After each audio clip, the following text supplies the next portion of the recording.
Si Jinwoo ay isang Irang hunter, ang may bitbit sa titulong The Weakest Hunter of All Mankind dahil mas mahina pa siya kaysa sa isang regular na Irang hunter. Bukod sa pagkakaroon nito na medyo magandang build kaysa sa pangkaraniwang tao, nakakahiya para sa kanya na tawaging isang hunter. Kung kaya, normal na para sa kanya ang ma-injured at hindi lang isang beses nalagay sa bingit ng kamatayan ang kanyang buhay. Kailangang isakripisyo ni Jinwoo ang kanyang buhay bilang isang hunter kahit na ito ay mapanganib. Hindi dahil sa masaya siyang ginagawa ito, kundi kailangan niyang kumita para sa kanyang ina na nasa hospital at para sa kanyang kapatid na nag-aaral ng college. Isa lamang high school graduate si Jinwoo at hindi naman siya magaling sa ibang bagay kaya wala siyang choice kundi pumasok bilang isang hunter. Si Mr. Kim ay isa sa mga hunter na kasama ni Jinwoo. Bigla niyang nakita si Mr. Park kaya binati niya ito dahil muli niya itong makakatrabaho bilang isang hunter. Sinabi ni Mr. Park na babalik siya sa trabaho bilang isang hunter dahil isisilang ang kanyang pangalawang anak. Biglang nakita ni Mr. Kim si Jinwoo na binati ng maraming hunter. Kung kaya nagtaka si Mr. Park kung sino ang batang yon. Dahil sobra niyang sikat, siguro isa siyang malakas na hunter. Natawa si Mr. Kim at sinabing pinangalanan ng batang yon bilang pinakamahinang hunter sa lahat ng sangkatauhan dahil kahit i-rank dungeon ay palagi siyang nai-injured. Biglang nagulat si Jinwoo nang may biglang sumigaw sa kanya, isang magandang babae na si Juhe na palaging nag-aalala sa kanya. Nagalit si Juhe dahil punong-puno na naman ng pasa ang kanyang mukha. Sinabi ni Jinwoo na kamakailan lang ay na-hospital siya. Siya lang ang nagkaroon ng injury sa isang E-rank dungeon. Kaya nagulat si Juhe na napaka-imposibleng magkakaroon ng injury sa isang mahinang dungeon lamang.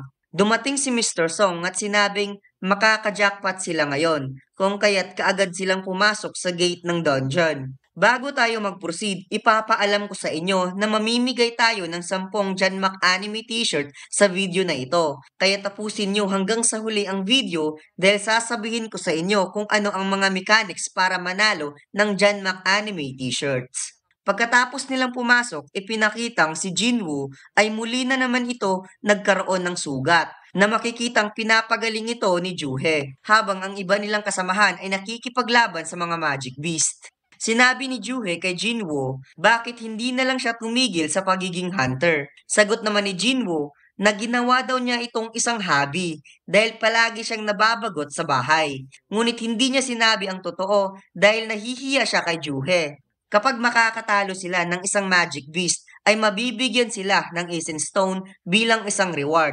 At kahit ang isang C-rank magic beast ay nagkakahalaga ng 10 million won ang isang Essence Stones. However, ang isang E-rank hunter na katulad ni Jinwoo ay hindi kayang talunin ng isang C-rank magic beast. Hindi makapaniwala si Jinwoo na kaya lang niyang makuha ay isang E-rank Essence Stones kapalit ang kanyang buhay. Kaya wala siyang magagawa kundi ito lang ang maaasahan niya habang buhay.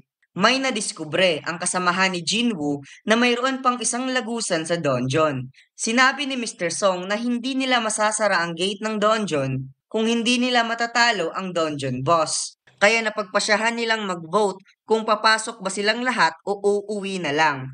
Napagbotohan ng lahat kung sino ang gustong pumasok o hindi. Naging pantay ang boto at si Jinwoo na lamang ang hindi pa nakaboto. Naisip ni Jinwoo ang kanyang pamilya na kailangan niyang tustusan ang mga gastusin, kung kaya napagpasyahan niyang sumama para talunin ang dungeon boss. Habang naglalakad silang lahat, humingi ng tawad si Jinwoo kay Juhe kasi dahil sa kanya ay napilitan itong sumama. Sagot naman ni Juhe na okay lang siya, subalit makikitang hindi naman talaga siya okay. Biglang umapoy sa galit si Juhe at sinabing hindi talaga siya okay. Sinabi niya na nabagok nga ba yung ulo ni Jinwoo. Kanina lang nasaksak na nga siya sa isang maliit na magic beast na tumagos sa kanyang puso pati na rin sa kanyang braso at paa.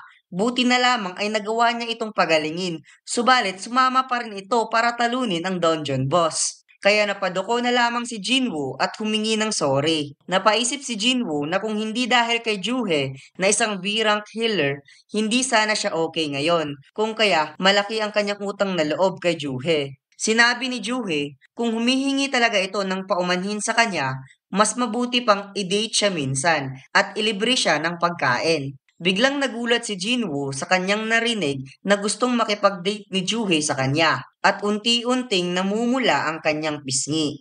Nakarating na ang lahat sa dulo ng lagusan at mayroon itong napakalaking pintuan. Sinabi ni Mr. Song na kakaiba daw ang pintuan na ito at hindi normal ang kanyang laki. Hindi pa siya nakakita ng ganitong klaseng pintuan. Hinawakan ni Mr. Song ang pintuan at sinabing, gusto niyo bang umuwi na walang bitbit na kayamanan? Tayong lahat ang unang makakadiskubre sa pintuang ito. Kung kaya, papasok siya kahit mag-isa lamang. Nag-usap-usap ang mga hunter na si Mr. Song ay marami ng experience sa pag-raid ng dungeon. Kaya naniniwala sila sa kakayahan ni Mr. Song. Binuksan nila ang pintuan at biglang umapoy ang lahat ng torch na nasa loob nito. Sinabi nila na hindi pa sila nakakita ng ganitong klasing lugar, na parang matagal ng panahon na walang pumunta dito, at medyo nakakatakot tingnan ang mga naglalakihang statwa. Napamanga si Jinwoo sa kanyang nakita. Naramdaman niyang parang mayroong tumitingin sa kanila habang tinitingnan ang napakalaking statwa na nakaupo. Nagtaka ang lahat kung bakit wala silang nakita kahit isang magic beast man lang. Nakita ni Mr. Song na mayroong nakasulat na parang isang commandments doon sa isang statwa. Isa pala itong commandments of the Parthenon Temple. Unang commandments, thou shall worship God. Pangalawa, thou shall praise God. Pangatlo, thou shall prove thy faith. Biglang kinalabit ni Juhe si Jinwoo dahil nakita niya ang malaking statwa na gumagalaw. Sagot naman ni Jinwoo na baka nagkamali ka lang. Subalit nagulat si Jinwoo nang bigla siyang nakaramdam na parang mayroong mangyayaring masama. Nabasa ni Mr. Song ang huling linya ng commandments na sinabing kapag hindi sila susunod sa mga utos ay hindi sila papatawarin. Biglang nagulat ang lahat nang biglang nagsara ang pintuan ng Parthenon Temple. Nag-aalala ang isa nilang kasamang hunter dahil sa pagsara ng pintuan at sinabing hindi na sana siya sumama pa. Nonsense lang ang lahat ng ginawa niyang pagpapasensya. Kung kaya uuwi na lamang siya at wala siyang pake sa mga treasure ng dungeon boss. Sinubukan niyang buksan ang pintuan subalit napasigaw si Mr. Song dahil gumalaw ang malaking statwa na nagbabantay ng pintuan at bigla itong umatake sa kasama nilang hunter. Nagulat ang lahat sa mga biglaang pangyayari habang si Juhe ay sobrang takot para sa kanyang sarili at napayakap ito kay Jinwoo. Ang malaking statwa na nakaupo, kung totoo nga ba ang sinabi ni Juhe. Subalit nang nakita niya ito ay tiningnan din pala siya ng malaking statwa na parang nagkaroon ito ng buhay. Biglang naaalala ni Jinwoo ang una niyang raid bilang isang hunter. Naligaw siya at nahiwalay sa kanyang mga kasama. At kamakailan lang ay na-hospital siya dahil inatake siya sa likod ng isang irang magic beast. Minsan na rin siyang nagutom dahil na-trap siya sa isang labyrinth. Lahat ng naranasan niya ay nangyari lamang sa isang low-rank dungeon, subalit inilagay pa rin niya sa panganib ang kanyang buhay. Kapag ang isang hunter ay nakakuha ng isang essence stone, ibinebenta nila ito upang magkapera at ibibili ng isang weapon para makatalo ng mas malakas pa na monster upang kumita ng mas malaking pera. Subalit si Jinwoo, ang panglaban lang niya ay ang kanyang katawan. As long as hindi siya magsasuffer ng seryosong injury, ay mapapagaling lang siya ng isang healer. Palagi siyang napapansin sa mga kasama niyang hunter na palaging bugbog ang kanyang katawan pagkatapos ng raid at naaawa sila sa healer na kasama ni Jinwoo dahil nadodoble ang trabaho nito dahil sa kanya.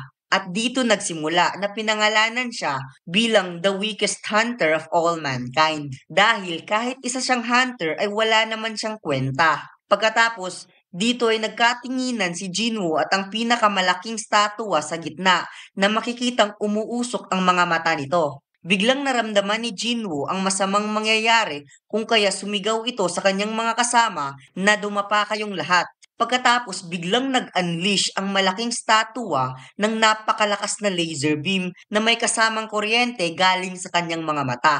Gulat na gulat ang lahat sa mga pangyayari at sumigaw si Mr. Song na huwag umalis sa kanilang pwesto dahil aatakihin silang muli habang si Juhe ay nanginginig sa takot. Sinabi ni Mr. Song na hindi kayang i-handle ni Juhe ang kanyang takot kung kaya palagi itong labas-pasok sa mga raid kahit isa siyang birang healer. Subalit ang dungeon na ito ay parang hindi madali para sa kanila. Dagdag pa ni Mr. Song na ang mga hunter na gumalaw kanina ay tinamaan ng pag-atake at ang mga sumunod sa pagdapa ay nakaligtas. Napansin ni Jinwoo na naputol ang braso ni Mr. Wong kaya tinulungan niya itong patigilin ang pagdurugo. Tinanong ni Jinwoo si Mr. Song kung ano ang rank ang nasa gitnang statwa. Sagot naman ni Mr. Song na marami na siyang pinagdaan ng raid, lalo na sa B-rank dungeon. Subalit ang statwa na ito ay parang A-rank o baka isa talaga itong S-rank.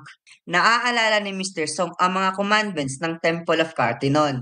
Ang una, thou shall worship God. Pangalawa, shall praise God. Pangatlo, thou shall prove thy faith.